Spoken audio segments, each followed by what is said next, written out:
Welcome to BrandAPeel, where we talk about brand storytelling. BrandAPeel is sponsored by Rail, a fintech company that saves small and medium-sized businesses both time and money. Check them out at rail.com. That's RAYL.com. So now that that's taken care of, let's talk about brand stories. So what are we talking about today? I want to talk about what you need to know before you create content for your website, or even before you create content for social media. So what things do you need to know? So first things first, good idea to research your competitors' content. What's the competition doing? What are they talking about? And what are they doing that people are engaging with? And how can you make it better? That's the key. You can take a look at everything that they're doing, but if you don't know how to make it any better, you're just going to sound exactly the same. And Twitter just recently came out with a report, research report, that found people are feeling that brands all sound the same. They're so blue that only one in four. Anyway, it was very few people could, when they took the brand logo piece out of the content, it was very few people that could tell which brand that piece of content belonged to, because all brands are sounding so much the same. They've lost their personality. So how can you do what your competition's doing and make it yours with your own personality and make it just that much more valuable for your customers? If you can figure that out, you've won half the battle right there. The other half is actually creating the content. And where are you going to look for that? You're going to look on Twitter, Facebook, LinkedIn, Instagram. Do a Google search of your competitors, find out where they are, and figure out what's going on with them by maybe doing an SEO site audit with Ubersuggest or SEMrush or Ahrefs. Figure out where their backlinks are, figure out what keywords they're ranking for, and adopt those keywords into your own content on your website in order to rank for those words as well. So at least you're on the same page when somebody is trying to decide between you and your competitor. Now, the thing is, when you're talking to someone, like right now, I'm talking to, I don't know who. I mean, really, I don't know if anyone's even watching this. So if you don't know who your audience is, you can't really have that personable conversation with them. You know, it's much easier for me to do a BrandAPeel show when I have another person on the show and we can talk back and forth about their ideas of brand storytelling, their origin story, or how brand storytelling has changed over time. So the first thing you need to do, well, after you kind of researched your competitors' content, the second thing you need to do is figure out who your customers are. What's your niche? If you, let's say your customer's going after a great big umbrella of people, is there a way that you can maybe take those keywords and add another word to it to bring it down into a tighter niche? For example, let's take realtors, because they're everywhere in North America, and they are very similar in that they do the same thing as their competitors, and they sell the same product as their competitors sell, because they're all working on what's for sale at the time. How can, in the content piece, so if it's social media, for example, they're going to be this city's realtor, neighborhood realtor, realtor that likes dogs, realtors that wear bow ties, realtors that play sports, realtors that play rugby. How far down can you niche before you get to a point where there's not enough of a market share or enough people in that market piece in order to be profitable? So, a realtor that plays rugby It might be great in London, UK, you might have a huge market share, but when you come to Vancouver and you try to be the realtor that plays rugby, you're going to have a much smaller share of people that even know what rugby is, let alone enjoy it. Now, if you came to Vancouver and decided you're going to be the realtor that loves hockey and everything to do about hockey, well, guess what? You're going to have a bigger piece of the pie than the realtor that wants to, who likes to play cricket. And there are people here that play cricket, but they're very few. So understand enough of your marketplace to know if you're going to niche it down in order to get that, have one page on your website, or for 1 month, you're going to talk about this one thing so that you can just laser focus on that segment of the market.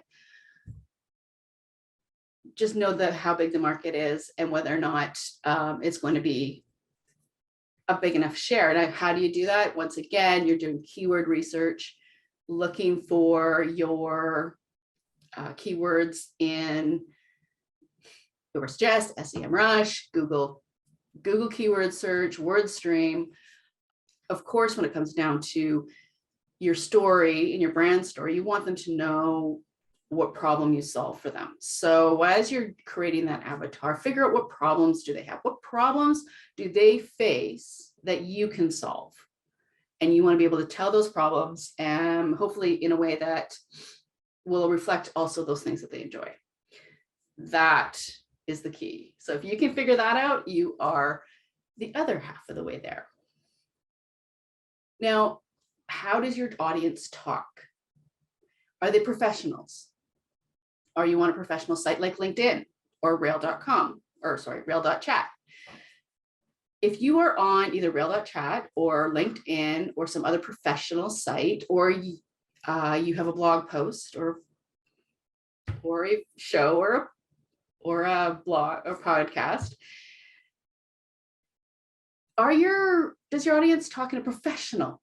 Use jargon, industry jargon? Do they use a higher level of vocabulary? How is their grammar? And try to speak to them on that same way.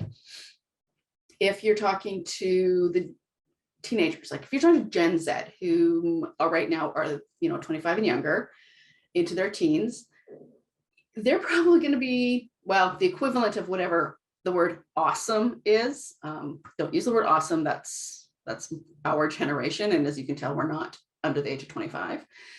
But like when awesome came out, everybody was using the word awesome, awesome this, awesome that. So how does Gen Z talk?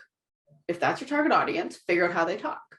If your target audience is X-Gen, just us, how do we talk? What are the things that we talk about? What kind of verbiage do we use? If you're selling cannabis and you want to talk to cannabis users, do they talk in a specific way? Some of them do, but you'd be surprised who buys that stuff sometimes. Well, if you're not a cannabis user, you may be surprised who is my point. So don't just start talking like a pothead on your social media, is my point. You have to know which audience you want to attract. Now, some cannabis sites are very that whole 420, use the jargon, because that's their audience. Whereas another site is a lot more about the investment, and they're talking about the emerging legalized industry. They're going to be using a much different type of language. So just know where you fit. Know questions people ask. And this is really easy because all you have to do is go into Quora, Reddit, and one of those types of social media sites where people ask questions. Usually a lot of people ask questions just so they can get answers to stuff that they really don't care about, because they're just looking for engage people to pay attention to them. However, find those questions. What are people asking questions about? And then write the answers and have an FAQ section. a long, big, huge, honking FAQ section about all the questions that people ask and the answers that you are appropriate. And you know what? You may even be able to use some of the answers that you find on Reddit and Quora. I would suggest that you contact the person that wrote them and say, hey, I would really love to use this for a blog post. Would you mind? I'd love to give you a backlink to your website in exchange for that, and see what they say. Know the kind of, I already said that. Know your searcher's intent. So if you're creating content for social media, the intent is probably to be entertained. Maybe find something that they want to buy. Not really sure that's where I go to go shopping, but there are people that do go shopping on social media. You know, what is their intent? Why are they on that platform? And then create content for that intent. If they're coming to like this show, why are you here today? I'm hoping that it's because you want to know more about how to tell your brand story. And you think that I might have something to tell you about that. If I'm entertaining you at the same time, great. I don't know how I would, but that'd be awesome. And if not, then hopefully I'm at least educating you about what you need to know before you start creating content for your website or social media. So you know, the intent is important. When you're going to a website, are they looking for information? Are they wanting to do a transaction? Are they, you know, wanting to look for something to invest in? All those things are important, and you want to write to that intent based on the platform that you're writing on. Know the problem you are solving. That's a really good point, because as I said before, if you're the realtor that plays rugby and you want to be known as the rugby realtor, that's great. But you also have to know what problem you're solving as the rugby realtor, and then tell stories around how you solve that problem. How did you help someone find a house? So you're not gossiping about people. You are just identifying the problems that are common, that you come across in your day-to-day, and then fictionalizing it a tiny bit so that people don't know who it is, enough that they understand, okay, yeah, I have that problem too. And oh, that's the solution that you give. Great. I would love to have that person as a realtor or as plumber, electrician, roofer, whatever it is that you do. What problem do I solve? I help you figure out what your brand story is and how to tell it to the marketplace, be it on social media, your website, or a number of other platforms. Know your unique selling feature. So what is it that you do that's different than your competition? Good question.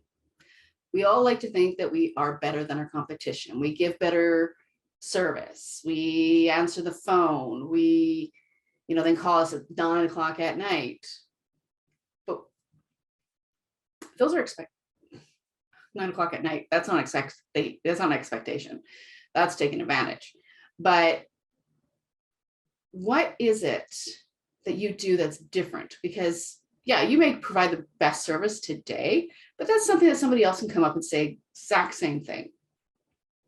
So what is it that you can do? What is it that you are able to do that your competition can't do or doesn't want to do because it's too expensive, the margins are too tight, maybe they want to cut corners where you don't want to cut corners, maybe most people say, well, we can't do that. And you're willing to say, yes, we can, we'll figure it out. That's the unique selling feature. Perhaps you have access to a tool that your competition doesn't have access to. Now, usually that happens when it's proprietary, like Facebook. Their unique selling feature is their platform. So what can you do? For myself, this is a hard thing to answer because my unique selling feature is the content I create, is the quality, the way that I'm able to understand what my client is trying to communicate